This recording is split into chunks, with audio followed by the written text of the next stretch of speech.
κ. Καραμελιάς νομίζω ότι είναι ο καταλληλότερος για να μας απαντήσει με τα θερμότερα λόγια, με μεγάλη, πώς να πω έτσι, εκτίμηση. Σας υποδεχόμαστε και με πολύ ενδιαφέρον θα σας ακούσουμε. Γεια σας, χαίρομαι που ξαναβρισκόμαστε. Θυμόστε, θα θυμάστε ότι είχαμε ήδη συζητήσει την περασμένη φορά. Μου ζήτησε ο Σεβασμιότατος να ξαναπιάσουμε αυτό το ζήτημα, διότι ούτως ή άλλως είναι και ανεξάρτητο. Είναι πολύ μεγάλο το ζήτημα της κατάστασης που βρίσκεται η πατρίδα μας και το οποίο αντιμετωπίζουμε και σαν έθνος και σαν πνευματική παράδοση και επομένως και σαν ορθόδοξη παράδοση.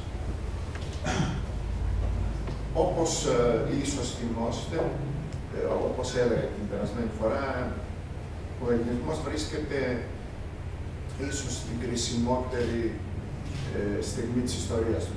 Θα πείτε, λέτε, μεγάλη κουβέντα. Έχουμε περάσει και άλλα δύσκολα, τα καταφέραμε, αλλά πιστεύω όμως ότι κυριολεκτό, αν θέλετε, δεν το λέω κάθε υπερβολή.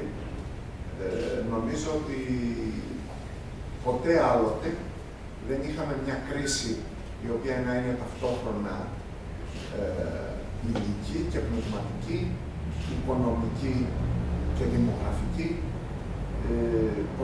και κυρίως ποτέ άλλοτε δεν ήταν τόσο βαθιά απογοητευμένη και σε μια κατάσταση κατάθλιψης οι Έλληνες. Εγώ τουλάχιστον από όσο θυμάμαι, έχω περάσει δύσκολες στιγμές, ποτέ άλλοτε όμως δεν ήταν τόσο βαθιά η κατάθλιψη. Φαντάζομαι εσείς το συναντάτε με την επαφή που έχετε με τον κόσμο καθημερινά. Η κρίση δεν είναι πριν απ' όλα μια κρίση οικονομική, βεβαίως είναι τεράστια οικονομική και κοινωνική κρίση, αλλά πάνω απ' όλα είναι μια κρίση πνευματική, είναι μια κρίση οράματος.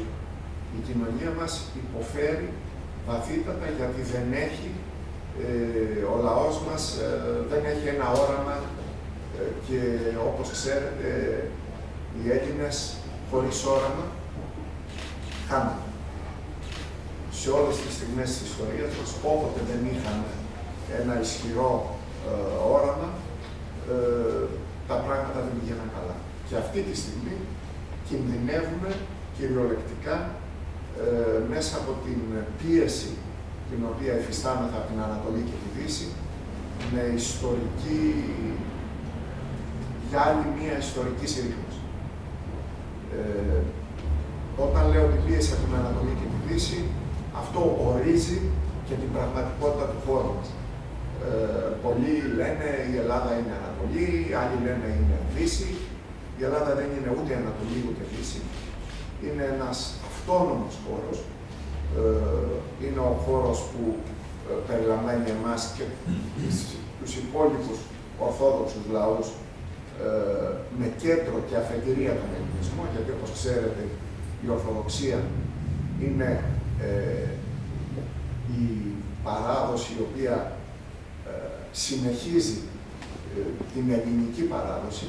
Είναι εκείνο που εξάλλου τα Ευαγγέλια, οι επιστολές του Αποστόλου Παύλου και τα λοιπά, ξέρετε, στα ελληνικά γραφτήκανε. Από τη γέννησή της, ο χριστιανισμός και ιδιαίτερα η Ορθοδοξία που συνεχίζει στην ελληνική παράδοση είναι κομμάτι αυτής της ελληνικής παράδοσης. Διότι ακούω συχνά κάποιους και έρχομαι σε αντίθεση με κάποιους ανθρώπους οι οποίοι λένε και αν ο ελληνισμός μπει σε κρίση ή αν χαθεί ο ελληνισμός θα υπάρχει πάντα η Ορθοδοξία. Ναι. Μόνο που δεν θα είναι η ελληνική Ορθοδοξία. Η ελληνική Ορθοδοξία δεν μπορεί να υπάρξει αν εξαφανιστεί η σάρκα, το σώμα του ελληνισμού.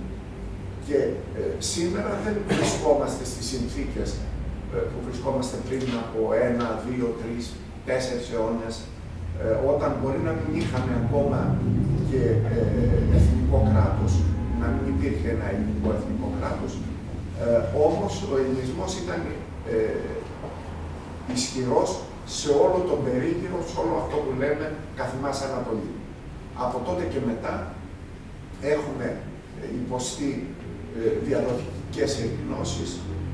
Η πρωτεύουσά μας που ήταν η Κωνσταντινούπολη πλέον δεν είναι συζητήσιμη, έχει 15 εκατομμύρια πληθυσμό, όπως καταλαβαίνετε δεν μπαίνει κανένα ζήτημα επανόδου μας, τουλάχιστον όσο μέλλον μπορούμε να το βλέπουμε, και εμείς συρρυκνωνόμαστε διαρκώς δημογραφικά την ώρα που η πίεση αυτή και η σύγκρουση Ανατολής και Δύσης, που πάντα βρισκόμαστε στο σύνορο αυτών των δύο κόσμων, τόσο που από αυτή την πίεση που αρχίζει, όπως ξέρετε, από το 1200 και πιο παλιά, το 1204, ουσιαστικά από το 1071 μέχρι του Ματζικέρ, όταν από την Ανατολή ήρθαν οι Τούρκοι, και την ίδια χρονιά από τη Δύση ήρθαν οι Νορμανδοί. Από τότε, σχεδόν για 10 αιώνες, βρισκόμαστε κάτω από αυτή την πίεση μεταξύ Ανατολής και Δύσης. Και σήμερα το βιώνουμε αυτό πολύ καθαρά. Έτσι, από τη Δύση μας έρχεται η οικονομική κρίση την οποία βιώνουμε, και από την Ανατολή ο νεοοθωμανισμός, ο οποίος προσπαθεί να αναβιώσει με σύγχρονους όρους την παλιά Οθωμανική αυτοκρατορία. Ξέρετε ότι ο Υπουργός Εξωτερικών της Τουρκίας, που είναι και καθηγητής και πανεπιστημιακός, έχει γράψει ένα βιβλίο που μιλάει, όχι μόνο ένα, περισσότερα, αλλά κυρίως αυτό που έγινε γνωστό, εξαντώθηκε στην Ελλάδα, στα ελληνικά, έτσι, για την αναβίωση και την ανασύσταση ουσιαστικά του Οθωμανικού χώρου, με σύγχρονους όρους. Κατά τον ίδιο τρόπο που κάποτε λέγανε αποικιοκρατία και μετά περάσαμε στη νεοαπικιοκρατία, έτσι με σύγχρονους όρους, κατά τον ίδιο τρόπο η Τουρκία, έχοντας ένα ισχυρό πληθυσμιακό δυναμικό, έχοντας μια οικονομική κατάσταση η οποία έχει βελτιωθεί πολύ τα τελευταία χρόνια, έχει γίνει ισχυρή οικονομικά, εμφανίζεται σαν εκείνη τη δύναμη η οποία θα κατορθώσει και πάλι απέναντι στην κατάσταση των Βαλκανικών λαών, οι οποίοι είναι σε αποσύνθεση που άρχισε με την επίθεση και τη διάλυση της Ιουγκοσλαβίας, ενάντια στην Ιουγκοσλαβία, εκμεταλλευόμενη αυτή την αποσύνθεση, να επιβάλλει και πάλι μία άτυπη ή ακόμα και περισσότερο από άτυπη, όταν μπορεί, όπως συμβαίνει στην Κύπρο για παράδειγμα, έτσι, όπου συνεχίζεται η κατοχή και δεν πιστεύω να πιστεύει κανένας ότι πρόκειται να σταματήσει αυτό που κατελήφθη με τη δύναμη των όπλων, όταν δεν υπάρχουν αντίπαλες δυνάμεις να απαντήσουν σε αυτό, θα συνεχίσει να κατέχεται. Άρα έχουμε μία απειλή πραγματικής συρρίκνωσης να μεταβληθούμε, αν θέλετε, σε ένα Λίβανο των Βαλκανίων. Το λέω αυτό γιατί ο Λίβανος το 1940 ακόμα είχε πλειοψηφία χριστιανική.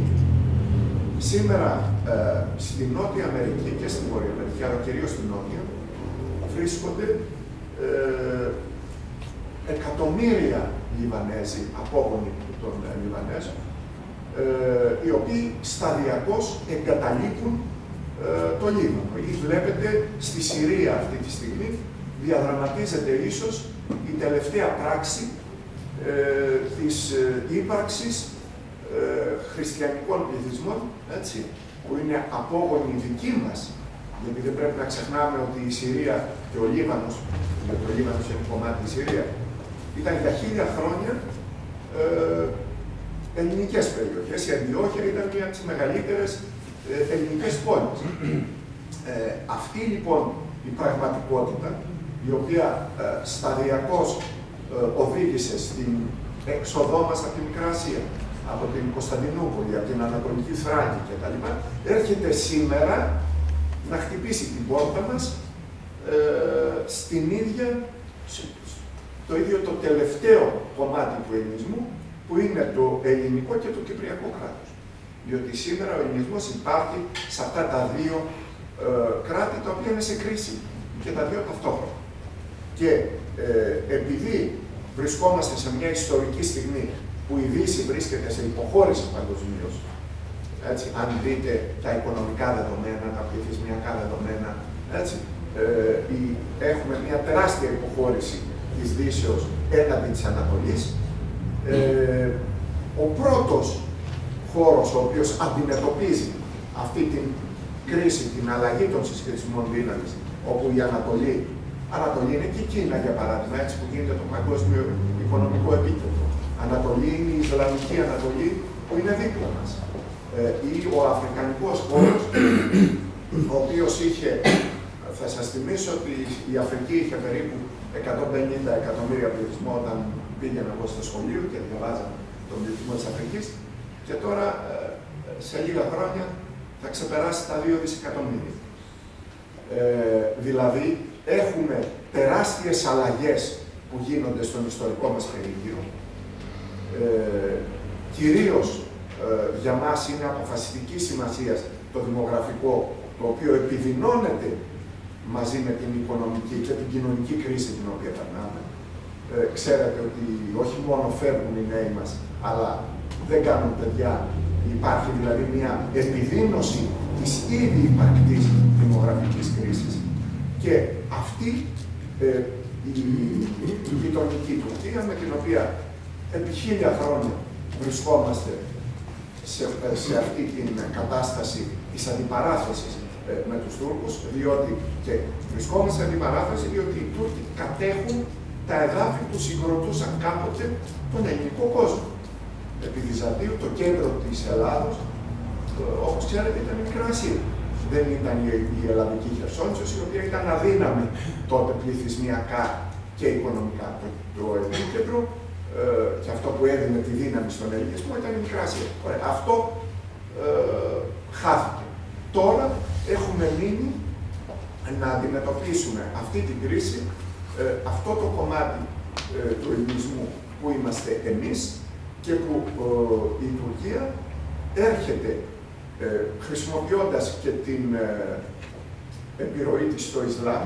Αυτή είναι η τελευταία φάση, αν θέλετε, ότι η Τουρκία από ένα σημείο και μετά, από τον Οζάλ και ιδιαίτερα στην περίοδο Ερντογάν, χρησιμοποιεί πλέον και το Ισλάμ ως όπλο της πολιτικής της, και βλέπετε ότι προχώρησε σε μια πολιτική η οποία είναι επεκτατική, και η πρώτη έξοδος της έξω από τα σύνορα της ήταν στην Κύπρο, πάλι στον ελληνικό κόσμο, και σήμερα δεν είναι μόνο οι απειλές, αν θέλετε, στο Αιγαίο, ξέρω, αν κάνατε ΑΟΣ, αν έχουμε κάζους μπέλι, αν επιβάλλετε τα 12 μίλια και ούτω καθεξής, όλα αυτά τα προβλήματα που έχουμε, ή στη Θράκη, όπου, όπως ξέρετε, το προξενείο αποτελεί ήδη μια τυπική, μια δεύτερη εξουσία δίπλα στην ελλαδική εξουσία, δίπλα στην εξουσία του ελληνικού κράτους, αλλά παίρνει και άλλες διαστάσεις. Οι διαστάσεις που παίρνει είναι οικονομικές, δηλαδή έχουμε μια αυξανόμενη δύναμη της Τουρκίας οικονομική, η οποία εκφράζεται με το ότι, να σας φέρω ένα παράδειγμα, πέρυσι ήταν ο δεύτερος εμπορικός εταίρος της Ελλάδας. Αυτό έγινε μέσα σε ελάχιστα χρόνια. Η αλλαγή αυτή πριν από 5-10 χρόνια ήταν 15ος. Θέλω να πω ότι η αλλαγή είναι πάρα πολύ γρήγορη. Ότι ξέρετε ήδη ότι 5 μαρίνες στα λιμάνια μας έχουν αγοραστεί ή αγοράζονται αυτή τη στιγμή από τουρκικά συμφέροντα, και έχει μεγάλη σημασία, και προσπαθούν να γίνει και ελεύθερο το Αιγαίο για το καμποτάζ το περιβόητο, να μπορούν να κυκλοφορούν ελεύθερα τα τουρκικά πλοία, τα τουριστικά και τα εμπορικά. Δηλαδή πάμε σε μια κατάσταση και υπάρχουν συμφέροντα στην Ελλάδα, τα οποία λένε ότι τι να κάνουμε, έτσι είναι η πραγματικότητα. Ακούσαμε ακόμη και τον Υπουργό Οικονομικών να λέει ότι δεν πειράζει αυτό, ότι τι να γίνει, ας γίνουν οι επενδύσεις. Και οδηγούμαστε και από την οικονομική πλευρά, αλλά και πολιτιστικά. Είναι χαρακτηριστικό αυτό που γίνεται με τα περιβόητα τουρκικά Σύρια.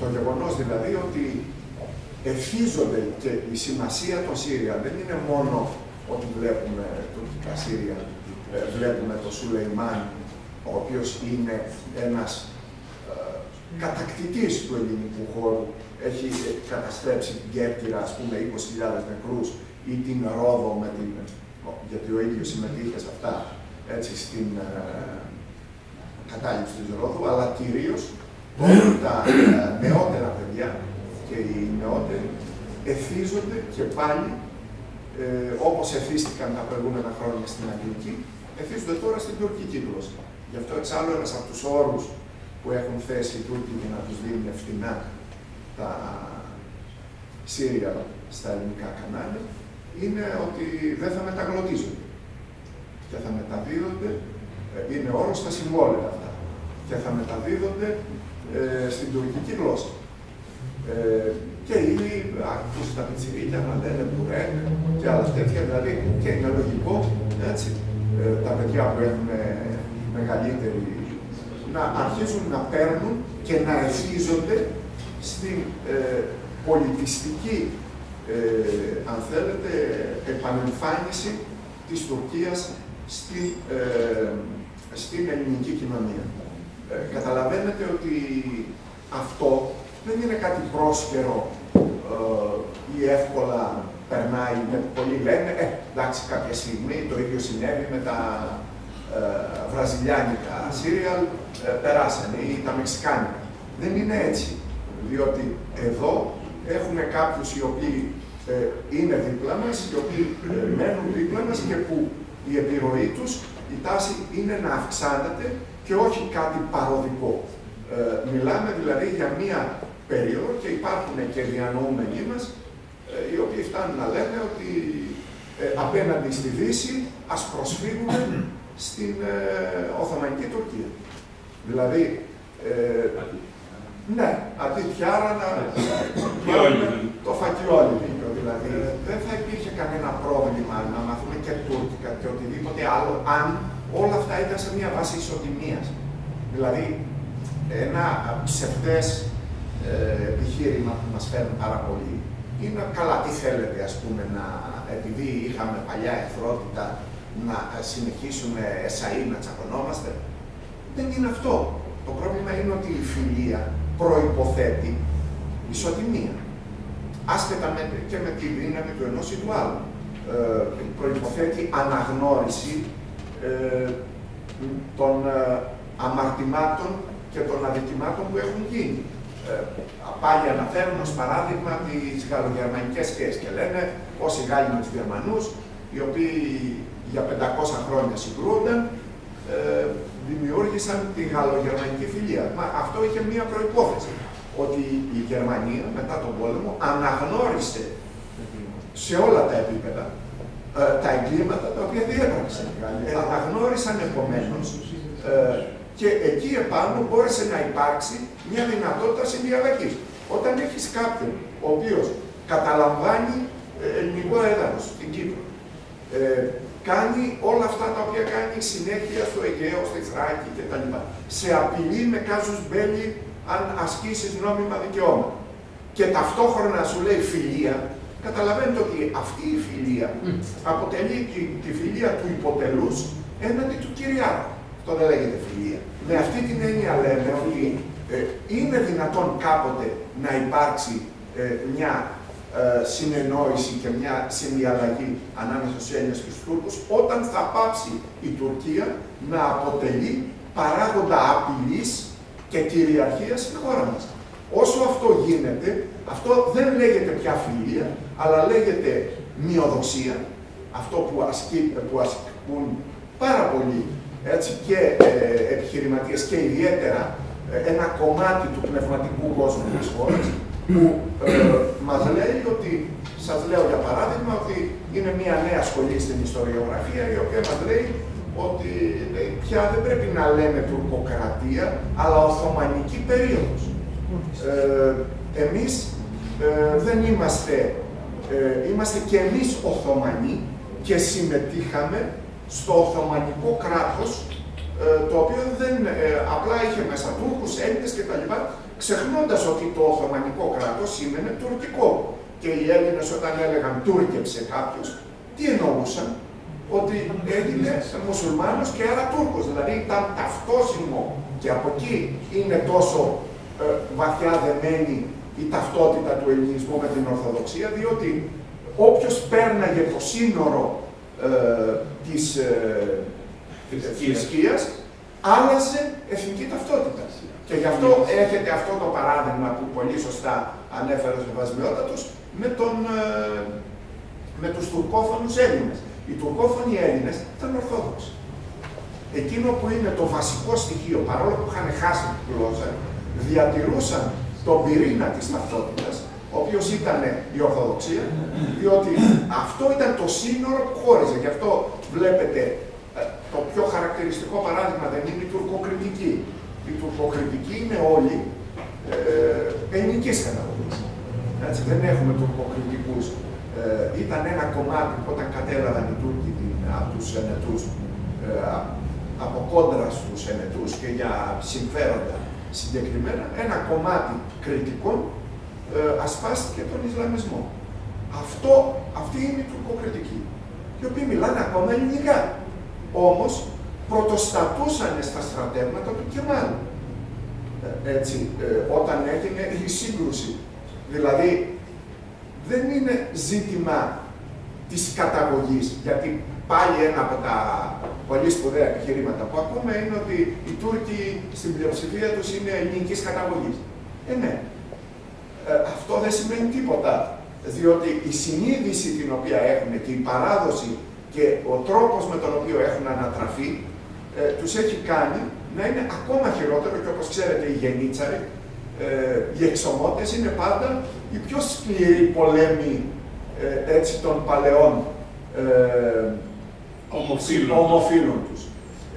Αυτό λοιπόν, ένα σύνολο από τέτοια επιχειρήματα τα οποία θα τα ακούτε κι εσείς καθημερινά κυκλοφορούν, έχουν σαν στόχο να διαβρώσουν αυτή την συνείδηση την οποία είχαν ότι η Τουρκία διαχρονικά αποτελεί τον ιστορικό εχθρό του ελληνισμού και ότι μας απειλεί σήμερα χρησιμοποιώντας και το όπλο της μετανάστευσης. Δεν είναι τυχαίο ότι η Τουρκία, όλα τα μεταναστευτικά ρεύματα τα οποία ευνοεί, διότι έχει καταργήσει για παράδειγμα τη βίζα με όλες τις χώρες της Αφρικής. Όλοι οι Αφρικανοί, τους οποίους βλέπετε και έρχονται στην Ελλάδα, έχουν περάσει από την Τουρκία. Διότι η Τουρκία κατάργησε τη βίζα από τους χώρες της Αφρικής, συσσωρεύονται εκεί οι άνθρωποι αυτοί και τους στέλνει κατά κύματα προς την Ελλάδα, διότι ξέρει πολύ καλά, διότι δουλεύει μακροπρόθεσμα, ότι η αύξηση ενός μουσουλμανικού πληθυσμού στην Ελλάδα, μαζί με τον υπαρκτό πυρήνα μουσουλμάνων που βλακωδώς σε ένα μεγάλο βαθμό εμείς από Πομάκους τους κάναμε Τούρκους, είναι ένα άλλο καταπληκτικό, άλλη μια καταπληκτική σελίδα της ελληνικής ιστορίας,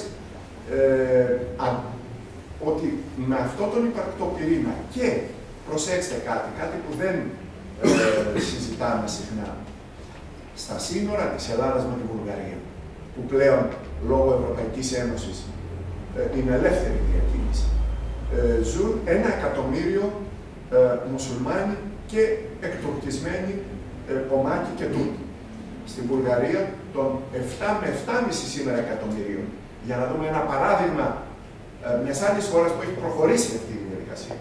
Η Βουλγαρία, όπως θα θυμόστε, είχε κάποτε 10 εκατομμύρια πληθυσμό.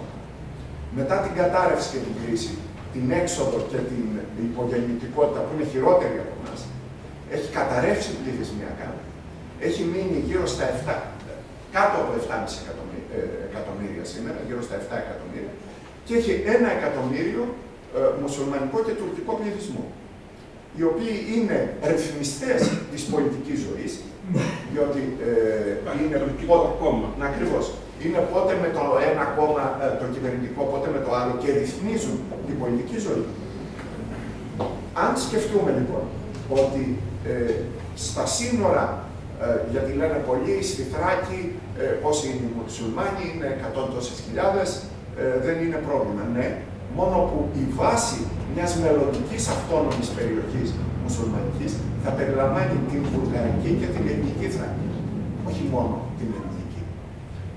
Ακριβώς διότι φροντίσαμε μάλιστα, εντάξει, τώρα τελευταία άρχισαν να το καταλαβαίνουν οι δικοί μας, να φτιάξουμε και άξονες δρόμους που να συνδέουν την μουσουλμανική περιοχή της Ελλάδας με τη μουσουλμανική περιοχή της Βουλγαρίας, για να είναι ευκολότερη διακίνηση. Θέλω να πω δηλαδή ότι αν δούμε σε βάθος χρόνου τα προβλήματα τα οποία έχουμε από όλες τις πλευρές, οικονομικά, δημογραφικά, στρατιωτικά, πολιτιστικά πλέον, διότι ο ελληνισμός βρίσκεται και σε πνευματική υποχώρηση, διότι θα δείτε ότι κάποτε τα ελληνικά ήταν κυρίαρχη γλώσσα σε όλα τα Βαλκάνια. Έτσι. Και μιλιόντουσαν και στη Μέση Ανατολή. Σταδιακά έχουμε μία συρρίκνωση του ρόλου του πολιτιστικού του ελληνισμού, που δεν εκμεταλλευτήκαμε μάλιστα, είναι πολύ χαρακτηριστικό, καθόλου την κατάρρευση των ανατολικών χωρών όταν έγινε, που τότε χιλιάδες άνθρωποι ήθελαν να μάθουν ελληνικά. Σας λέω ότι στη Θεσσαλονίκη, για παράδειγμα, και σε σχέση με τη Βουλγαρία, στη Βουλγαρία υπάρχουν χιλιάδες, κυριολεκτικά, αιτήσεις για εκμάθηση ελληνικής γλώσσας και η Ελλάδα προσφέρει 27 θέσεις. Για να καταλάβουμε γιατί το κράτος μας είναι λες και αντιστρατεύεται τα ίδια τα συμφέροντά μας.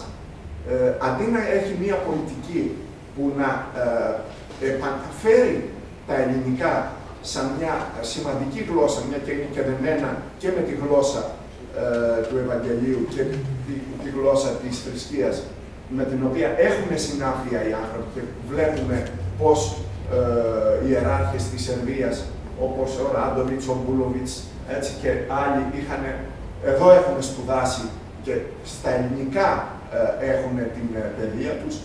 Αντί να κάνουμε μια τέτοια πολιτική, εμείς υποτιμούσαμε εντελώς αυτό το φυσικό ζωτικό χώρο μας, με μια, εκεί μας έπιανε η δυτικολαγνία μας.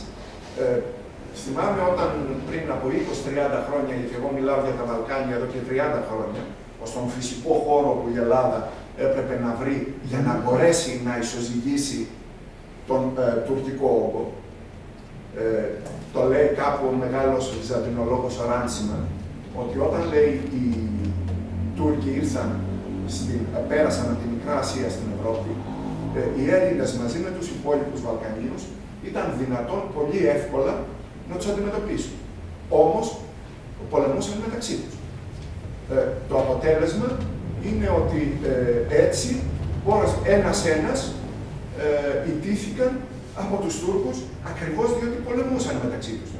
Και το αντίστροφο παράδειγμα στους Βαλκανικούς αγώνες, στους Βαλκανικούς πολέμους πριν 100 χρόνια, μόνο όταν βρέθηκαν μαζί οι Βαλκανικοί λαοί, μπόρεσαν πολύ σύντομα να διώξουν έτσι στο μεγαλύτερο μέρος τους Οθωμανούς από την Ευρώπη. Και μετά ξανάρχισαν τους ελληνικούς μεταξύ τους οι Βαλκάνοι. Αντί λοιπόν εμείς να έχουμε μια πολιτική η οποία γύρω στο 1900, όταν κατέρευσε το Ανατολικό στρατόπεδο, ήταν πολύ εύκολη για την Ελλάδα και γνωρίζετε το πόσο ανοιχτοί ήταν οι Βαλκανικοί λαοί να ξαναδεχτούν τους Έλληνες και να φτιάξουν ένα πόλο βαλκανικό που θα μπορούσε στην Ευρώπη να είναι ένα σημαντικός παράγον, να είναι ένας πόλος ο οποίος θα μας συνέδεε και με τη Ρωσία και θα έδινε στα Βαλκάνια έναν ιδιαίτερο ρόλο στην Ευρώπη. Διότι αυτή τη στιγμή η Ευρώπη είναι μονόπαντη. Έχουμε μια Ευρώπη η οποία έχει το κέντρο βάρος στη Δύση. Με αποτέλεσμα να είναι περιθωριοποιημένη η νοτιοανατολική Ευρώπη, δηλαδή εμείς, διότι δεν υπάρχει η άλλη πτέρυγα που είναι η Ανατολική Ευρώπη. Εάν δεν έχουμε μια Ευρώπη από τα Ουράλια, όπως έλεγε ο Ντεγκόλ, μέχρι τον Ατλαντικό, δηλαδή που να περιλαμβάνει και την Ορθόδοξη Ευρώπη στον πυρήνα της, στη συγκρότησή της, όπως καταλαβαίνετε, χώρες όπως εμείς βρισκόμαστε στο περιθώριο αντί να είμαστε στο κέντρο, όπως είναι και η πραγματικότητα αυτού του ενιαίου χώρου. Και γι' αυτό βλέπετε ότι σε σχέση με την Τουρκία, η στρατηγική κάποιων δυνάμεων, ποια ήταν, ιδιαίτερα των Αμερικανών, να εντάξουμε στην Ευρωπαϊκή Ένωση την Τουρκία και όχι τη Ρωσία.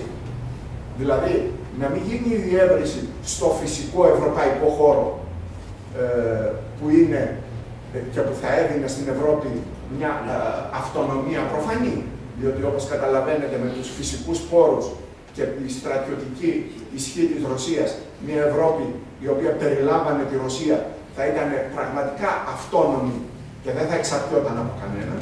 Και ανταυτού, ποια ήταν η στρατηγική των Αμερικανών, να συνδεθούμε με την Τουρκία.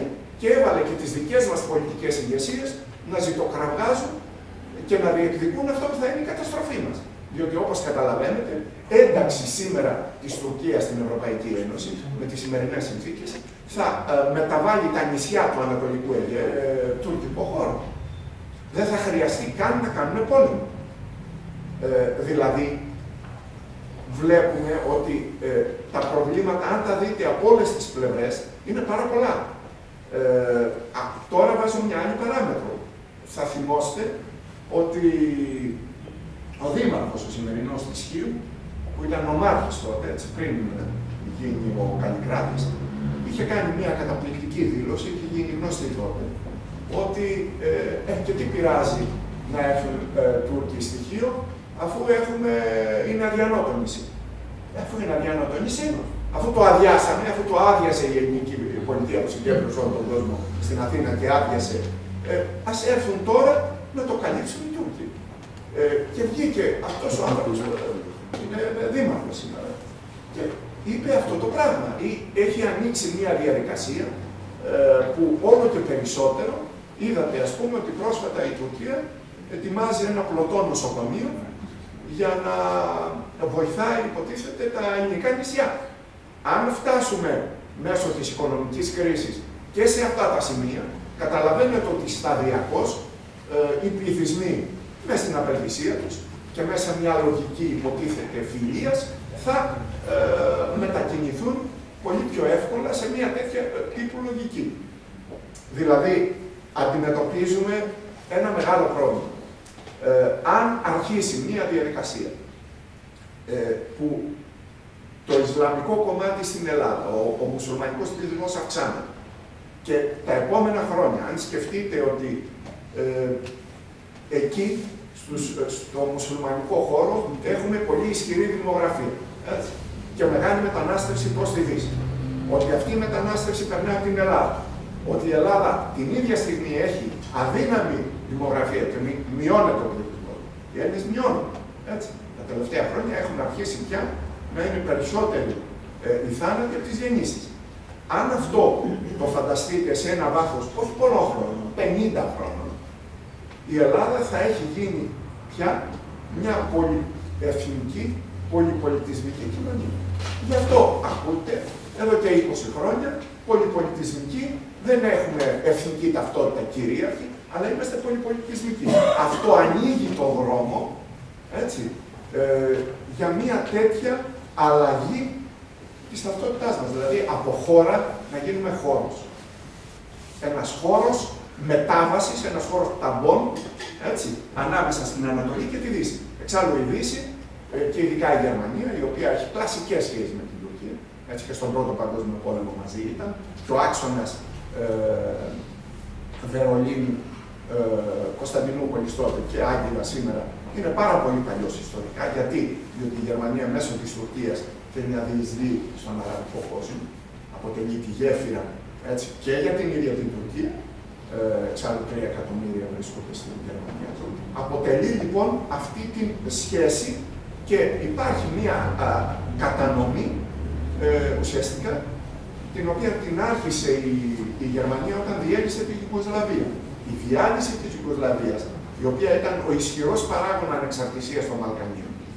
Διότι η Ιουγκοσλαβία είχε μια παράδοση ανεξαρτησίας, δεν ήταν σε κανένα μπλοκ όταν υπήρχαν και τους παλιότερους που θα έχουν γνωρίσει. Ο Τίτο και η παλιά Ιουγκοσλαβία ήταν ένας από τους πυλώνες του κινήματος των αδεσμεύτων.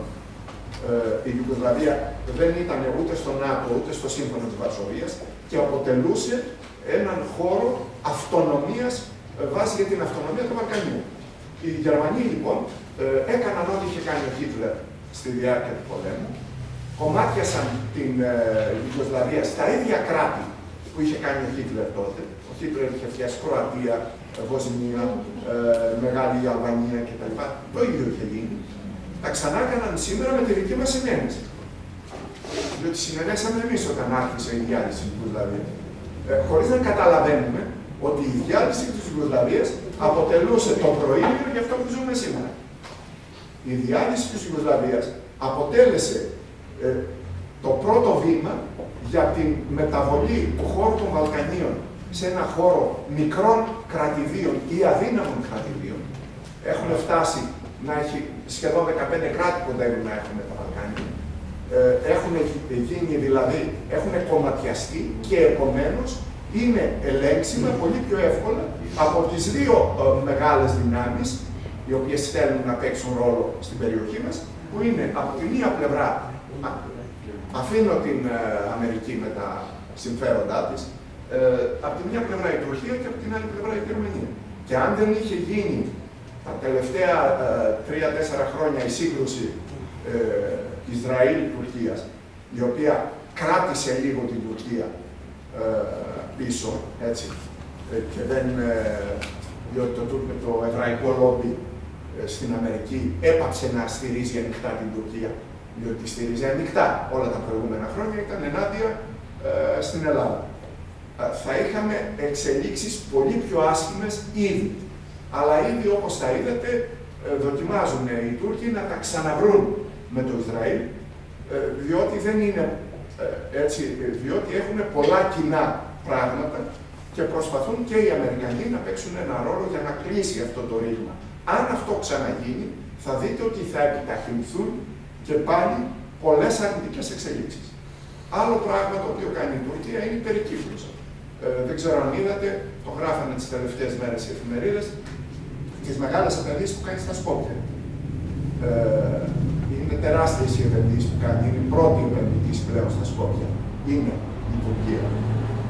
Η οποία θέλει να ολοκληρώσει με Αλβανία, Σκόπια και τον έλεγχο στην Βουλγαρία, να ολοκληρώσει την περικύκλωσή μας έτσι ώστε να παραδοθούμε από μόνοι μας. Ναι. Δεν χρειάζεται να περικυκλωθούμε. Η κυρία Υπουργός Τουρισμού, τους Κάλες και τα λοιπόν, να δώσουν ξενοδοχεία στη Θεσσαλονίκη. Τη Θεσσαλονίκη είναι από κόκκινο πάνι. Βεβαίως.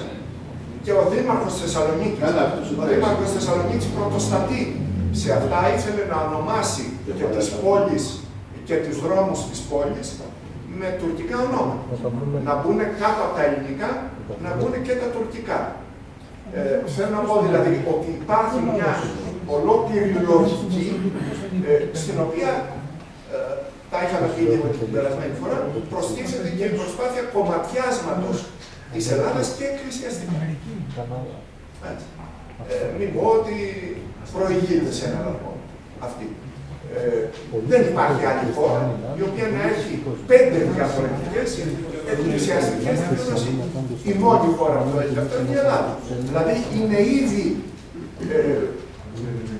διαιρεμένη σε αυτό το επίπεδο και ξέρετε πάντα ότι αυτό παίζει αποφασιστικό ρόλο και το ζήσαμε πολύ καθαρά και στην Κύπρο και το ζήσαμε και πολύ καθαρά την εποχή της άμεσης παρέμβασης των πρεσβειών στο ζήτημα των ταυτοτήτων στην Ελλάδα. Ή τους έπιασε τέτοια μεγάλη, γιατί ασχολήθηκαν τόσο πολύ η Αμερικάνικη πρεσβεία και οι άλλες ευρωπαϊκές πρεσβείες με την αλλαγή της ταυτότητας στην Ελλάδα. Διότι αυτό ξέρουν πολύ καλά ότι πρέπει να αποδυναμώσουν τη σχέση των Ελλήνων με την παράδοσή τους Και άρα αποδυνάμωση στην ιστορία, έχουμε συζητήσει γι' αυτό, έτσι, ότι πώς στην ιστορία γίνεται όλη αυτή η προσπάθεια να μας πούν ότι οι Έλληνες είναι ένα νεοπαγές έθνος που δεν έχει ιστορική συνέχεια, και αποδυνάμωση των σχέσεων με την Ορθοδοξία. Ξέρουν ότι αυτά είναι οργανικά στοιχεία της ελληνικής ιδιοπροσωπίας. Αν αυτά τα σπάσουμε, όπως σε έναν βαθμό το έκαναν για ένα μεγάλο κομμάτι των νέων μας, μας οδήγησαν στο να γίνουμε απλοί τηλεθεατές, να δεχόμαστε τα τουρκικά Σύρια, να δεχόμαστε όλα αυτά τα οποία έγιναν και να είμαστε έτοιμοι να αποδεχτούμε αυτά που μας περάσανε με την παρούσα οικονομική κρίση. Και βλέπετε ότι σήμερα, μέσω της κρίσης, πάνε και στην Κύπρο. Δηλαδή, αυτό που δεν πέτυχαν με το σχέδιο ΑΝΑ, που δεν μπόρεσε να περάσει το σχέδιο ΑΝΑ, σήμερα επιχειρούν να το περάσουν μέσω του μνημονίου, που το χρησιμοποιούν ως προϋπόθεση την υποταγή μας σε ένα σχέδιο και για το μνημόνιο. Και για να πάρουν βέβαια και τους φυσικούς πόρους της Κύπρου. Δηλαδή, ο ελληνισμός, δυστυχώς ή ευτυχώς, υπήρξε πάντα, για να μην σας κουράζω άλλο, υπήρξε πάντα ένας αυτόνομος χώρος. Αυτός ο αυτόνομος χώρος μέσα από την ιστορική διαδρομή, στα σύνορα των δύο κόσμων. Και όποτε είχε τη δύναμη να παίρνει στοιχεία και από τις δύο πλευρές και να τα εντάσσει οργανικά στη δικιά του παράδοση, όπως έκανε ο χριστιανισμός, που πήρε στοιχεία από την Ιουδαϊκή παράδοση και τα ενέταξε και τα συνέδεσε με τον Ελληνισμό, διότι αυτό είναι ο χριστιανισμός και κατεξοχήν η Ορθοδοξία. Είναι η σύνδεση με τρόπο δημιουργικό παραδόσεων που παίρνουμε από αλλού με τις εγχώριες παραδόσεις, ή αυτό το οποίο είχε γίνει παλιότερα, ξέρετε, ας πούμε, με το αλφάβητό μας. Αλλά που το αμφισβητούν δεν έχει σημασία. Σημασία έχει η αρχική θέση για αυτό, ότι πήραμε το αλφάβητο το οποίο είχαν οι Σύριοι, έτσι, οι Φοίνικες, οι Σύριοι της εποχής, και το κάναμε, πάνω σε αυτό στηριχτήκαμε για να κάνουμε το δικό μας. Πώς όμως? Εκείνο ήταν ένα αλφάβητο το οποίο δεν είχε φωνήεντα. Όπως ξέρετε, αλφάβητα ανατολικά δεν είχαν φωνήεντα, ήταν συμφωνικά, είχαν μόνο τα σύμφωνα. Εμείς προσθέσαμε τα φωνήεντα. Δηλαδή, τι συμβαίνει τα τελευταία χρόνια? Οι Έλληνες αυτά που παίρνουν απ' έξω τα παίρνουν αμάσινα. Έχουν πάψει δηλαδή να έχουν τη δύναμη της αναγόνευσης της δημιουργικής των στοιχείων που μας έρχονται. Γι' αυτό, ας πούμε, έχουμε αγγλοποιήσει τη γλώσσα μας.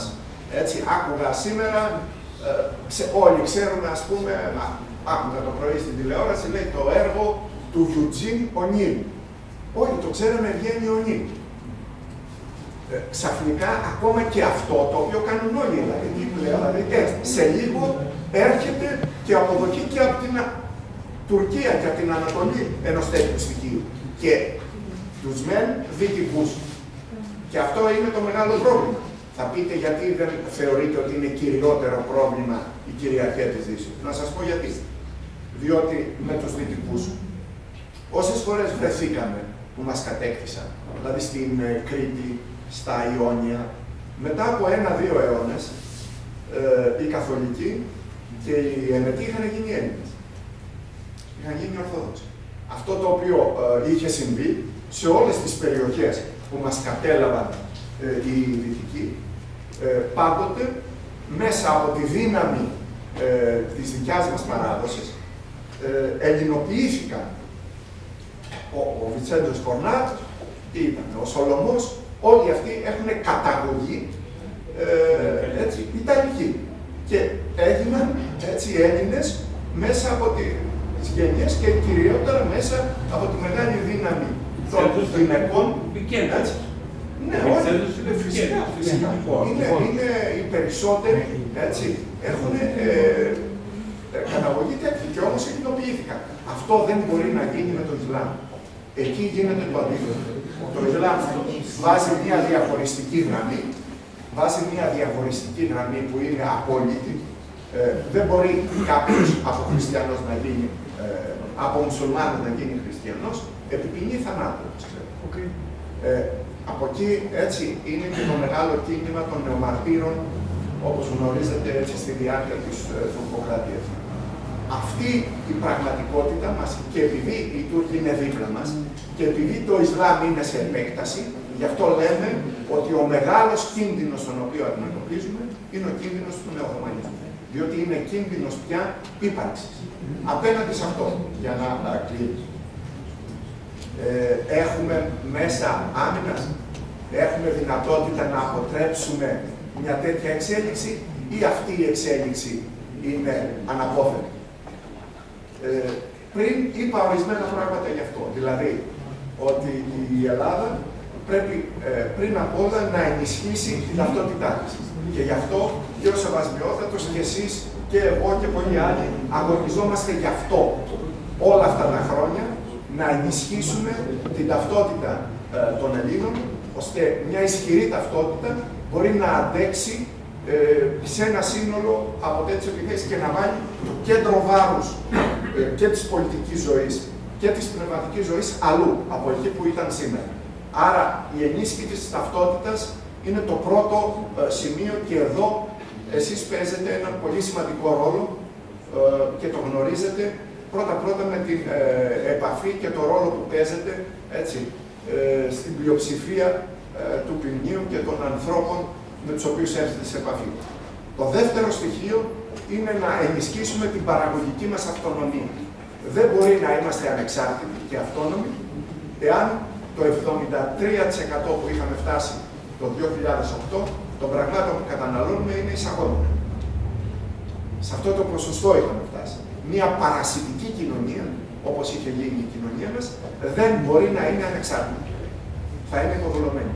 Με τον ένα ή άλλο τρόπο. Και γι' αυτό βλέπετε πόσο τραγικά το βιώνουν οι Έλληνες σήμερα. Οι οποίοι ήθελαν να αντιδράσουν, έτσι, αντέδρασαν, αντιδρούν και δεν έχουν διέξοδο. Δηλαδή, από εκεί έχει βγει η κατάθλιψη στους Έλληνες. Το ότι νιώθουν ότι ενώ πιέζονται με τέτοιο τρόπο, δεν έχουν δυνατότητα μιας πρότασης η οποία να είναι συνεκτική αντίδρασης. Διότι έχουμε απολέσει την παραγωγική μας αυτονομία. Άρα το δεύτερο πράγμα, πολύ σημαντικό, είναι να έχουμε μια παραγωγική και πνευματική αυτονομία. Η πνευματική αυτονομία είναι αποφασιστική σημασία. Δηλαδή, να έχουμε μια δικιά μας ταυτότητα. Δεν μπορεί τα πανεπιστήμια μας να είναι απλά αναπαραγωγή και μετάφραση των κειμένων που μας έρχονται απ' έξω. Διότι αυτό συμβαίνει. Ιδιαίτερα σε όλες τις λεγόμενες ανθρωπιστικές σπουδές, όλα είναι απλή μετάφραση, ας πούμε έτσι. Παίρνουμε τώρα που υπάρχει και μεταφραστής στο διαδίκτυο και τα μεταφράζουμε κατευθείαν. Τρίτο, μια άλλη πολιτική συμμαχιών. Δηλαδή, δεν μπορεί να μην έχει η Ελλάδα συμμαχίες στα Βαλκάνια, όπως είπα, το είπα και πριν, έτσι, για μένα είναι το βασικότερο πράγμα που πρέπει να κοιτάξουμε, διότι στη γειτονιά σου θα χτίσεις συμμαχίες απέναντι στους γείτονες. Δεν θα χτίσεις συμμαχίες απέναντι στους γείτονες όντας μόνος σου και άρα εξαρτώμενος από την καλή θέληση μεγάλων δυνάμεων που βρίσκονται πολύ μακριά. Δεν λέω ότι δεν θα πρέπει να εκμεταλλευτείς και αντιθέσεις. Όμως, αν δεν χτίσεις μόνος σου μια τέτοια δυνατότητα, δηλαδή αυτό που είχε κάνει ο Ελευθέριος Βενιζέλος, αυτό που είχαμε κάνει άλλοτε όταν είχαμε κάνει μια βαλκανική πολιτική. Και παραπέρα, με τους συμμάχους που μπορούμε να έχουμε στην περιοχή, ανέφερα πριν τη Ρωσία. Όλα αυτά μαζί μπορούν να αποτελέσουν και κυρίως, μια και μιλώ σε εσάς, πρέπει να απαντηθεί και το πρόβλημα της ψευδοοικουμενικότητας, η οποία εμφανίζεται σε αντίθεση με την ελληνική ταυτότητα και το ελλαδικό κράτος, η οποία έχει δύο όψεις. Η μία όψη είναι εκείνη που έρχεται από τη Δύση και λέει πολυπολιτικός δυτικός τρόπος, και η άλλη, η οποία εμφανίζεται συχνά και ως ορθόδοξη, η οποία λέει ότι είναι εθνοφιλετισμός το να επιμένουμε στην ελληνική ταυτότητα. Και ότι θα πρέπει να νοήσουμε τον οικουμενισμό ως ουσιαστικά ως διάλυση της ελληνικής ταυτότητας. Εγώ σας λέω το εξής. η Ορθοδοξία, και το είπα και στην αρχή, η ελληνική, δεν μπορεί να υπάρξει χωρίς το ελληνικό σώμα. Δεν υπάρχουν πια οι κοινότητες τις οποίες είχαμε κάποτε έξω από την Ελλάδα και την Κύπρο. Ο ελληνισμός είναι κατεξοχήν, πρέπει να αντέξει εδώ που βρισκόμαστε σήμερα. Και η Ορθοδοξία μαζί, διότι είναι συνταυτισμένοι οι τύχοι τους. Αν λοιπόν πέσουμε στη λογική ότι που συχνά ας πούμε ακούγεται και από υψηλά χείλη στην Ορθοδοξία μας, ότι θα πρέπει να δεχτούμε μία υποταγή ουσιαστικά πολιτιακή για να κρατήσουμε μία πνευματική, σας λέω ότι αυτό είναι σφάλμα. Διότι οι εξελίξεις, οι δημογραφικές και οι ιστορικές δεν επιτρέπουν να ξαναγίνει αυτό που έγινε στην πρώτη τουρκοκρατία. Στην πρώτη τουρκοκρατία οι Τούρκοι ήταν πάρα πολύ λίγοι και προσπαθούσαν διαρκώς να αυξήσουν τους πληθυσμούς τους μέσα από τους εξισλαμισμούς. 1 εκατομμύριο Ελληνόπαιδα έτσι έχουν περάσει από τον γενιτσαρισμό. Μόνο και μόνο στην Ευρώπη, αφαιρότι είχε γίνει στη Μικρά Ασία. Σήμερα τα πράγματα δεν είναι έτσι. Δεν έχουμε τα αποθέματα, τα πληθυσμιακά και τα οικονομικά και ακόμη και τα πνευματικά, αν θέλετε, για να αντέξουμε με μια λογική υποταγής μας και πάλι και ότι θα τα ξαναβρούμε. Δηλαδή αυτό που έγινε με τον Γρηγόριο τον Παλαμά και τον ησυχασμό δεν μπορεί να ξαναγίνει σήμερα. Τι εννοώ με αυτό? Ο μεγάλος αυτοκράτορας, ο Ιωάννης Κατακουζινός, πολέμησε για 30 ή 40 χρόνια τους Τούρκους, τους Βουλγάρους, τους Σέρβους. Πολεμούσε από 18 χρονών μέχρι τα 60. Στα 60 του είδε ότι είχαν περάσει οι Τούρκοι πια και στην Ευρώπη. Αποφάσισε, τα παράτησε όλα, έγινε μοναχός και μια ζωή τον παντρεύει. Και έγραψε και σπουδαία βιβλία ως μοναχός και αποδέχτηκε τη λογική του ησυχασμού. Δηλαδή, ότι οι Έλληνες είχαν χάσει πια τη δυνατότητα της αντίστασης στο πολιτιακό πεδίο και έπρεπε να αντισταθούν πνευματικά. Και γι' αυτό ο ησυχασμός αποτέλεσε εκείνη τη βάση, άσχετα με το αν συμφωνεί κανείς με όλα κτλ. Δεν είναι εκεί, δεν μπαίνω σε αυτή τη θεολογική συζήτηση. Αποτέλεσε τη βάση που μας επέτρεψε στα χρόνια που ήρθαν μετά, στα χρόνια της τουρκοκρατίας που κράτησε πάρα πολλά χρόνια, ιδιαίτερα τους πρώτους δύσκολους αιώνες, να αντέξουν πνευματικά. Σήμερα δεν υπάρχει αυτό το αντίστοιχο. Γιατί πολλοί μας λένε ότι θα αντέξουμε πνευματικά όπως κάνατε τότε οι ησυχαστές. Τα ακούω από διάφορους εδώ. Αυτό δεν συμβαίνει. Αν σήμερα οι Έλληνες χάσουν την ταυτότητά τους, το κράτος τους, την αυτεξουσιότητά τους, οδηγούμαστε σε ιστορική εξαφάνιση. Δεν οδηγούμαστε πια σε μία περίοδο απλής αιχμαλωσίας. Διότι όπως σας είπα, τα πληθυσμιακά δεδομένα και τα δημογραφικά στην περιοχή μας θα είναι σαρωτικά τα επόμενα 50 ή 100 χρόνια, εάν δεν αντισταθούμε με στένος. Γι' αυτό το λόγο έχει μεγάλη σημασία να κατανοήσουμε αυτά τα ζητήματα και να κατανοήσουμε ότι ο ελληνισμός και η Ορθόδοξη παράδοση δεν μπορούν να ζήσουν όρια. Έχουν δεθεί για 17 αιώνες και πρέπει να αντιμετωπίσουν και το δυσκολότερο αιώνα της ιστορίας μας που είναι ο 21ος. Σε αυτόν θα κριθεί η συνέχεια ή όχι της ιστορικής μας ύπαρξης. Και είμαι αισιόδοξος ότι με την αισιοδοξία της βούλησης, η οποία είναι απαραίτητη, γιατί μπορεί να είμαστε απεσιόδοξοι σε ένα σύνολο από άλλα πράγματα, αλλά έχουμε την αισιοδοξία της πίστης και της βούλησης, θα μπορέσουμε να ξεπεράσουμε αυτή τη μεγάλη ιστορική πρόκληση. Ευχαριστώ.